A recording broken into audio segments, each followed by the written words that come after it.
I was sitting in the doctor's waiting room when my phone rang. It was my only daughter, Lauren. Her voice sounded flat, almost cold. "Mom, we're going to Europe tomorrow. I sold your beach house and your truck. We needed the money. Bye." And just like that, she hung up. 45 years of raising her, of sacrifice, and she discarded me with a 2-minute call.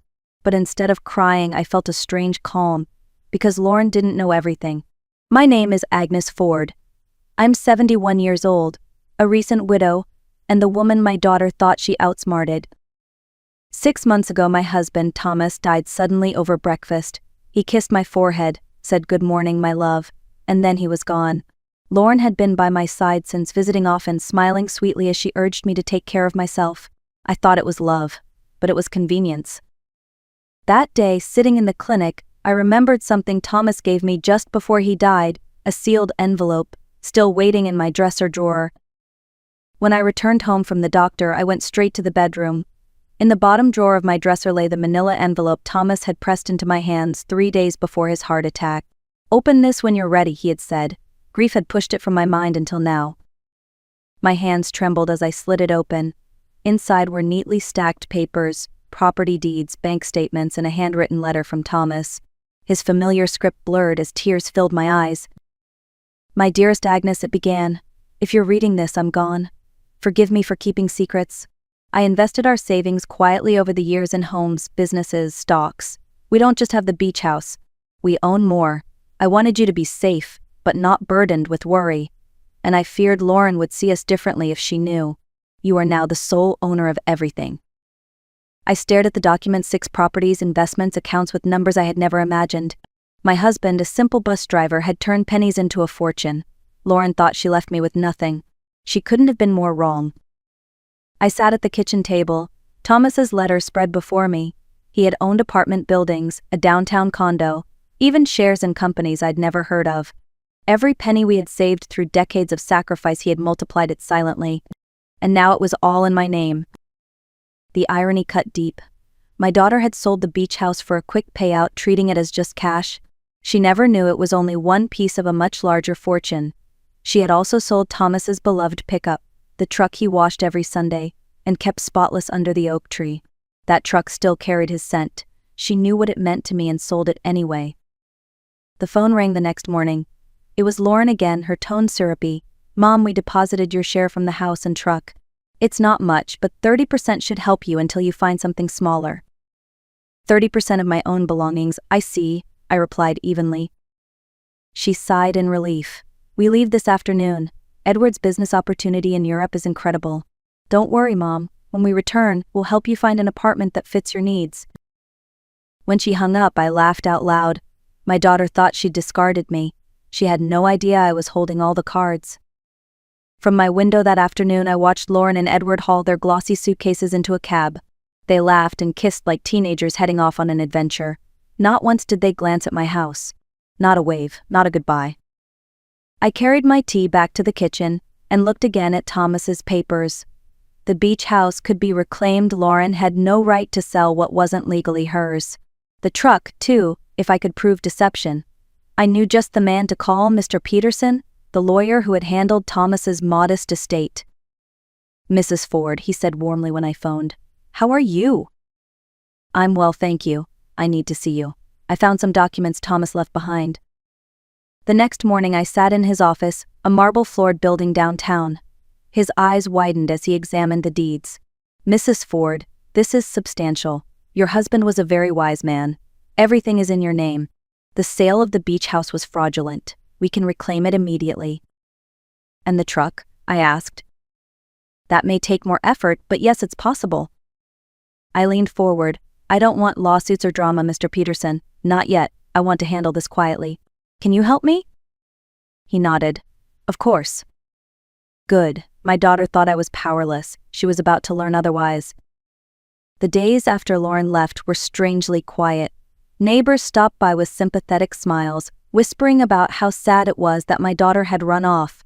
I let them believe it. It suited me for people to think I was the poor, abandoned widow. Aurora, my neighbor of 30 years, came by with a casserole. "Agnes dear, is it true Lauren went to Europe and left you here all alone?" "Yes," I said softly. "She and Edward have big plans. Aurora shook her head. That girl, you must be heartbroken. How will you manage? I gave her a gentle smile. I'll find a way. Inside, though, I almost laughed. I wasn't helpless, I was planning. Every morning, I walked the neighborhood like always, letting the pitying looks wash over me. Every afternoon I sat at the kitchen table, spreading out Thomas's papers, reviewing each property, each account. Mr. Peterson updated me regularly. The beach house sale was reversed within weeks. The buyers, deceived by Lauren, were refunded. Soon I would have it back. The truck would take longer, but he was optimistic. To the outside world, I looked fragile. In truth, I was quietly regaining control of everything Lauren thought she had stolen, and I intended to keep it that way for now. One bright morning, I took the bus to the coast. It had been years since Thomas and I had driven that familiar road to our beach house. When I arrived, I stood across the street and let the ocean air fill my lungs. The cream-colored cottage looked just the same, though new potted plants lined the porch steps. An older man stepped outside and noticed me. "Ma'am, are you all right?" "I'm fine," I said, just remembering. I knew the family who lived here. He frowned. "We bought it recently, but the sale turned out to be invalid. They told us the elderly owner was too sick to handle things, so the daughter managed it. Sad situation." I smiled faintly. "Yes, very sad." Within days, Mr. Peterson confirmed the beach house was legally mine again. The truck was more complicated. Lauren had tricked me into signing a power of attorney during my grief. With that, she sold it for next to nothing. But Mr. Peterson found the buyer, a kind man willing to return it for a small payment.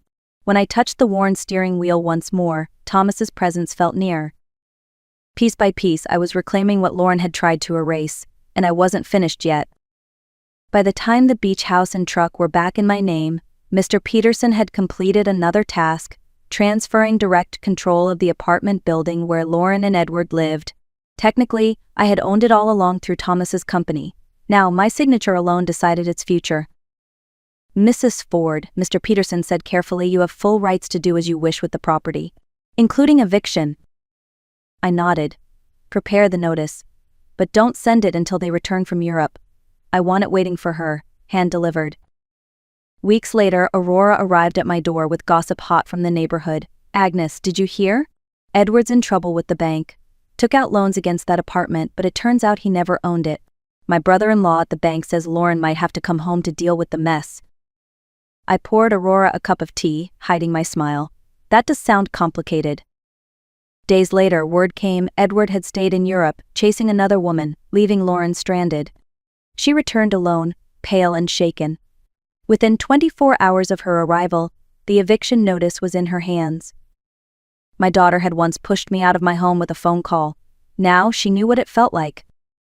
Lauren showed up at my door the next day. She looked nothing like the polished woman who had strutted into that cab weeks earlier. Her clothes were wrinkled, her face drawn, her eyes swollen from crying. For a moment she looked as if she might hug me, but she stopped short, awkward and ashamed. "Mom, I don't know what to do. Edward's gone. The banks are after me, and now this eviction notice, I'll lose everything. Can I stay here, just until I figure something out?" Of course I let her in, but my embrace carried calculation this time, not blind forgiveness. Lauren unpacked into her old childhood room, humiliation written in every movement. She discovered an envelope among Edward's belongings, a letter from Thomas with a key to a safety deposit box. Together we opened it. Inside lay family jewelry worth nearly $200,000. Lauren gasped. "Mom, we could sell this, pay off debts, start over." I studied her face. Even broken, her first thought was still money. "Are you sure you want to spend your father's legacy on Edward's mistakes?" Tears welled in her eyes. "What choice do I have?" And so she began selling heirlooms piece by piece. Watching her trade family history for cash was painful but necessary. She was learning what desperation really cost. Within weeks, most of the jewelry was gone. Lauren kept only my engagement ring and a locket from her grandmother. "These aren't money," she said softly. "They're family." For the first time, I sensed a shift. But the cash barely dented the mountain of debt Edward had left. Desperate, Lauren took a night job cleaning offices downtown. She came home in the early morning, shoes worn, hands raw from chemicals. I had never seen her so tired or so determined. Over dinner one night, she told me about Ruth, a 60-year-old coworker. Ruth said something that stuck with me. There are two kinds of people here. Those who never had a chance and those who wasted theirs. Figure out which one you are and change it. Lauren began tracking her expenses, drawing up lists, negotiating with creditors. I'd watch her lean over the kitchen table, pencil in hand, brow furrowed. The woman who once spent money faster than she earned it now counted every dollar. It broke my heart to see her humbled this way, yet I knew it was working. For the first time, Lauren was living with the dignity of effort, not entitlement. And slowly, she was starting to understand what Thomas and I had always known. True wealth isn't in things, it's in character. When the time was right, I told Lauren we had an appointment with a lawyer who might help with her debts. She looked nervous. "Mom, I can't afford legal fees." "Don't worry about that now," I said. At Mr. Peterson's office, she sat stiffly as he handed her a folder. "Miss Ford, we've investigated. These documents prove Edward forged your signature. You are not responsible for his loans." Her eyes widened. "But how? Who paid for this?" I met Mr. Peterson's gaze and nodded. He slid another folder across the desk. Lauren opened it to find property deeds, bank accounts, investment statements all in my name. She looked at me, stunned. "Mom, you own all of this, you knew?" "Yes," I said calmly. "Since the day you called me from the doctor's office." Her face crumpled. "Why didn't you tell me? Why let me go through all this?" "Because, Lauren, money could erase your debts, but it couldn't teach you responsibility or respect or love. You needed to learn those on your own." Tears filled her eyes, not the desperate tears of fear I'd seen before, but the kind that come when the truth finally sinks in. For the first time in years, she looked at me not as a nuisance or a safety net, but as a woman she respected. It was the beginning of something new. The ride home after the meeting was quiet. Lauren stared out the window, her hands folded in her lap. For once, she had no sharp words, no excuses, only silence. That evening she spoke at last. "Mom, I'm going to keep the cleaning job." "You don't have to anymore," I reminded her. "Your debts are cleared." She shook her head. "That job is the first thing I've ever done entirely on my own. It's teaching me discipline. I need that." I studied her face. She looked tired, older, but steadier. "Lauren," I said softly, "respect isn't something you buy. It's something you earn first from yourself." She nodded slowly. "Then that's what I want to do. I don't want to be the daughter who takes and takes. I want to stand beside you as an equal." That night, as I washed the dishes, I realized something had shifted. For the first time in decades, my daughter wasn't asking me to save her. She was asking me to walk beside her. And though the path ahead was still uncertain, I felt Thomas's presence near, as if whispering, "It's working. She's learning." In the weeks that followed, a new rhythm settled into our lives. Lauren worked nights, studied during the day, and came home with stories that surprised me. One evening, she set her books on the table. "I've decided to go back to school full-time. Social work. I want to help women who end up where I did, broke, abandoned, and ashamed. If I can climb out, maybe I can show them how." I felt a swell of pride I hadn't known in years. "Your father would have been proud," I said softly. On a quiet Sunday, we visited the beach house together. Lauren paused on the porch, running her hand along the railing Thomas built. "It feels different now, like it's asking to be more than just ours." She turned to me with steady eyes. "Mom, what if we turned this into a safe place for women starting over? A shelter, a refuge." Tears blurred my vision. Thomas had always said a house wasn't truly a home until its doors were open to those in need. "Yes," I whispered. "Let's do it." That day, the beach house stopped being just a memory of summers past. It became the foundation of something bigger, our way of honoring Thomas, and of proving that even broken families could build something good again. 6 months later, life looked nothing like the day Lauren called to betray me. She still worked nights, saving every dollar, but her eyes were brighter, her steps lighter. She had finished her first semester of classes with top marks and refused my offers to pay her tuition. "I need to do this myself, Mom. Otherwise, I'll fall back into old habits." The beach house had opened its doors to women and children fleeing broken homes. On opening day, Lauren stood beside me, greeting the first family. Her smile was genuine, free of pride, full of purpose. One evening, we sat on the porch watching the tide. Lauren turned to me. "Mom, I finally understand. Love isn't about shielding someone from pain. It's about teaching them what they need to know, even when it hurts." I thought of Thomas, of the secret he left me, of the strength it had taken to hold back when my heart wanted to rush in. I squeezed her hand. Then maybe I did my job right. For the first time in years, I felt peace. Not because we had wealth, but because we had rebuilt what mattered most: respect, trust, and love. Lauren leaned against my shoulder like she had as a little girl. We're stronger now, Mom. Both of us. And she was right. Betrayal had broken us, but transformation had bound us tighter than ever. Did you connect with my story? I'm Agnes Ford, and I've learned that betrayal can break you, or it can shape you into someone stronger.